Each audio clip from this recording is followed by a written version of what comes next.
My boyfriend left because I called him too feminine after he paid my car loan. Now everyone thinks I'm the monster. Okay, Reddit, you gotta tell me if I'm losing my mind. My boyfriend Calvin literally just walked out. Vanished. All because I called him too feminine during a stupid argument. I mean, it was a joke, you know? A bad one, maybe. But is that really a reason to end everything? For the last 3 years, Calvin has been my rock. He's a software developer, you know the type. Quiet, stable, makes good money, and would rather spend a Friday night meticulously building a complex Lego set than going to a loud, overpriced club. He was safe, predictable, and God, he took care of me in a way I refuse to acknowledge out loud. On my social media, though, I'm a completely different person. I'm Francesca, the girl who posts sassy memes about male audacity and shares articles titled, "Why Modern Women Are Choosing Solitude Over Subpar Men." My whole online brand, especially with my friend group, is built on this carefully constructed image of a self-sufficient boss who doesn't need a man for anything. My friends and I, we have this group chat called No Scrubs, where we just rip into guys, and I was always the one leading the charge. They're all just children in bigger bodies, I'd type, feeling a rush of validation with every like react. You have to be your own rock, ladies. The hypocrisy is so thick now, I feel like I'm choking on it. Because behind the curated Instagram feed and the confident group chat persona, there was Calvin. That sleek white Audi I love posting selfies in, captioned "Hard work pays off." Yeah, he co-signed the loan because my freelance income was too erratic. And for the last year, he's been quietly covering half the payment every month. He'd just send the money with a note like, "For the car," as if it were nothing. My perfectly decorated apartment that gets so much praise from my friends. He's the one who spent an entire Saturday assembling that nightmare of an IKEA bookshelf that I almost threw out the window. He's the one who came over on his lunch break to fix the toilet when it wouldn't stop running because I didn't want to deal with a landlord. He handled the bills because I hated admin. He proofread my important work emails to make sure I sounded professional. He did everything. He silently filled in all the cracks in my independent life that I didn't want to admit existed. And a part of me, a really ugly, twisted part of me, saw all this. This service, and I resented him for it. It felt like he was too easy, too agreeable. He never put up a fight. I'd complain about something, and he'd just fix it. I think I mistook his kindness for weakness. I saw him on his hands and knees, cheerfully Googling how to fix a leaky pipe, and instead of feeling gratitude, I felt a flicker of contempt. How pathetic, right? I told myself it was a partnership. I provided the fun and the excitement, and he handled the boring, practical stuff. It seemed fair in my head. He did try to tell me once. It was a few months ago. We were on the couch, watching some dumb action movie where the hero was all muscles and one-liners. I made some snarky comment, something like, "See, that's a real man, not some guy who gets excited about finding a rare Lego piece." I meant it as a lighthearted jab. Calvin didn't laugh. He picked up the remote and paused the movie. The sudden silence was deafening. He turned to me, and his expression wasn't angry, just incredibly serious. "You know, Fran," he said, his voice quiet but firm, "you can make fun of my terrible taste in sci-fi, you can say my cooking is boring. I don't care about any of that. But please don't ever make me feel small. Don't disrespect me just to get a laugh." I remember feeling a flash of annoyance. He was ruining the mood. I just rolled my eyes, kissed his cheek, and said, "Oh my God, don't be so dramatic. It was a joke." I didn't get it. I honestly, truly, did not understand that this wasn't just a suggestion. It was his one, single, unbreakable rule, and I was about to shatter it in the most public and humiliating way possible. The scene of the crime was the Gilded Lily, one of those ridiculously overpriced cocktail bars with velvet ropes and a 2-week waiting list for a reservation. It was my friend Becca's birthday, and our whole crew was there, squeezed into a plush, semicircular booth. The air was thick with perfume and the low thrum of curated house music. This was our natural habitat, a place to be seen, to perform. The espresso martinis were flowing, and so was the gossip.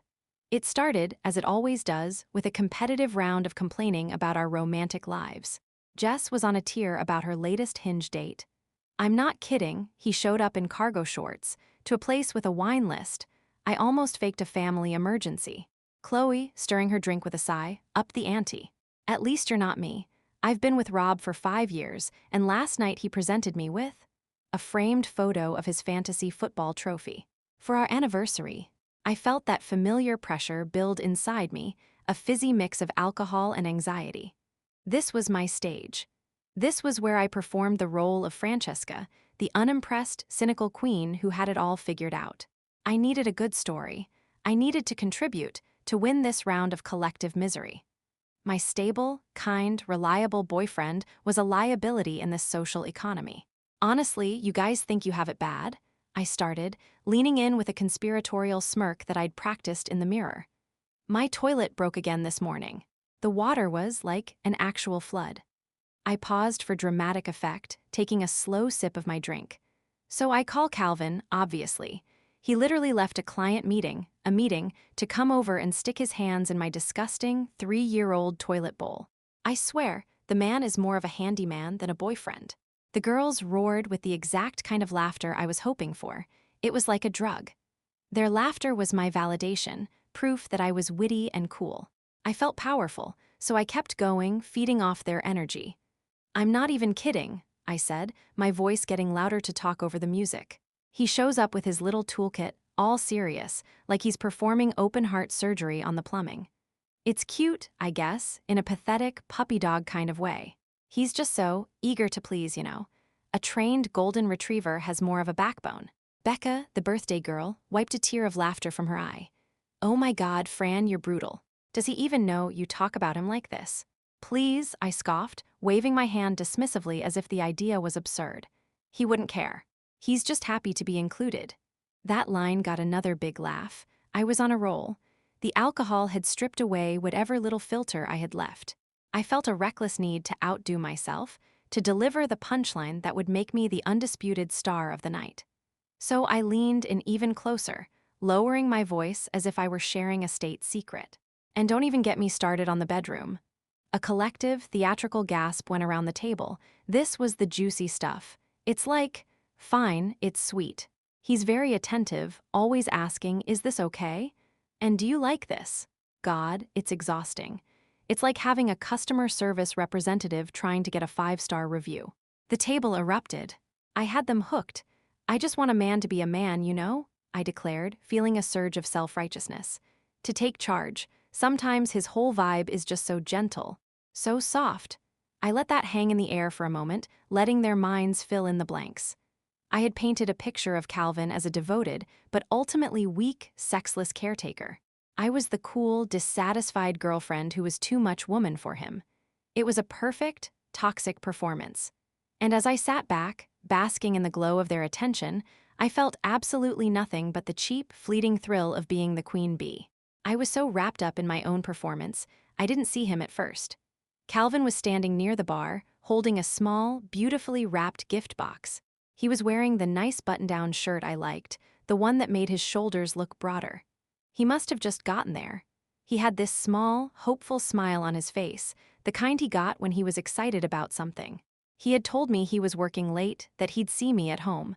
This was supposed to be a surprise. Our eyes met across the crowded room, and I saw it. I saw the exact moment his smile faltered, then completely vanished. He hadn't heard everything, maybe only the last part, but it was enough.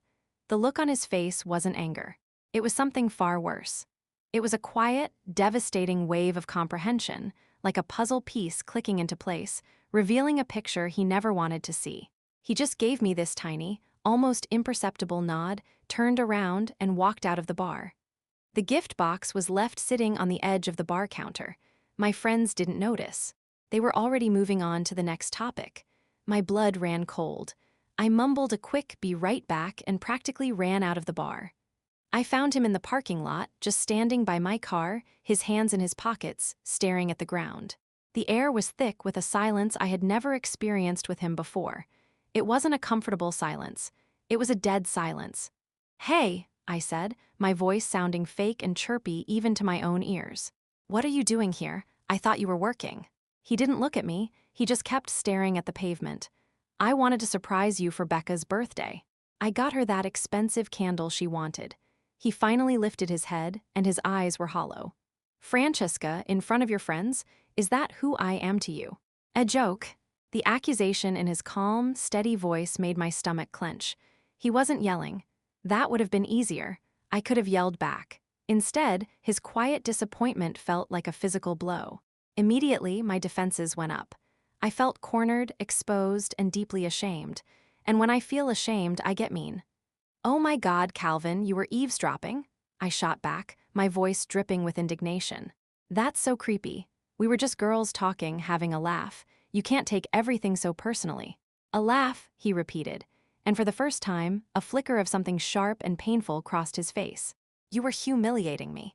You were telling them I'm not man enough for you." "I was not," I lied, my face burning. "It was a joke, you're being so sensitive. Honestly, this whole reaction. It's so incredibly dramatic. It's too feminine." The words were out before I could stop them. They just flew out of my mouth. The ugliest, most weaponized thing I could think of to shut him down, to make him the problem instead of me. It was the kill shot. I knew it the second I said it. It was the precise, deliberate, and unforgivable violation of the one boundary he had ever set. Silence. That one word hung in the cold night air between us.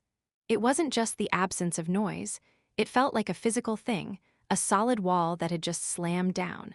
I saw the last bit of warmth, of familiarity, drain from Calvin's face.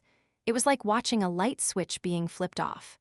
The man I knew, the man who had looked at me with adoration just an hour ago, was gone. In his place was a stranger. He didn't raise his voice. He didn't argue. He didn't even look angry anymore. He just looked done. He stared at me for a long moment, his expression completely blank, as if he was looking right through me. "We're done," he said. His voice was flat, devoid of any emotion. It was the voice you use to state a simple, unchangeable fact, like the sky is blue or water is wet. Then, he did something that terrified me. He reached into his pocket, pulled out his own set of keys to my apartment, and placed them on the hood of my car. He didn't toss them. He placed them down gently, deliberately. Then he turned and started walking away, pulling out his phone. "What are you doing?" I called after him, a note of panic creeping into my voice. "Calvin, where are you going?" "Don't be ridiculous." He didn't turn around, he just kept walking toward the main street. "Calling an Uber," he said over his shoulder, and that was it. I stood there, stunned, for a full minute. I was still operating under the assumption that this was a fight. A bad one, sure, but just a fight. I expected him to cool off, to text me in an hour to come back.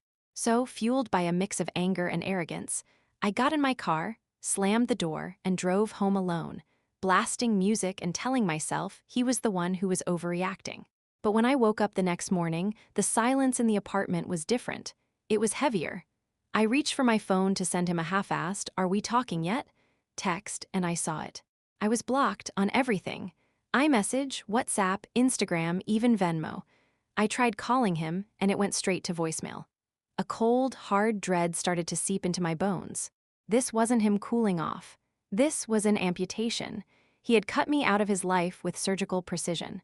The first week without Calvin was a masterclass in self-deception. I told myself it was a detox, a much-needed break from his neediness. I filled the silence in the apartment with loud music and podcasts, deliberately keeping myself busy to avoid the gaping hole his absence had created. But reality has a nasty habit of intruding. It started with the car payment. An email notification popped up. "Your Audi Financial Services payment is past due." I stared at it, confused. That was Calvin's half. He always paid it on the first of the month, without fail. I felt a hot flash of anger. How petty could he be? But the anger was quickly replaced by a cold, sickening panic.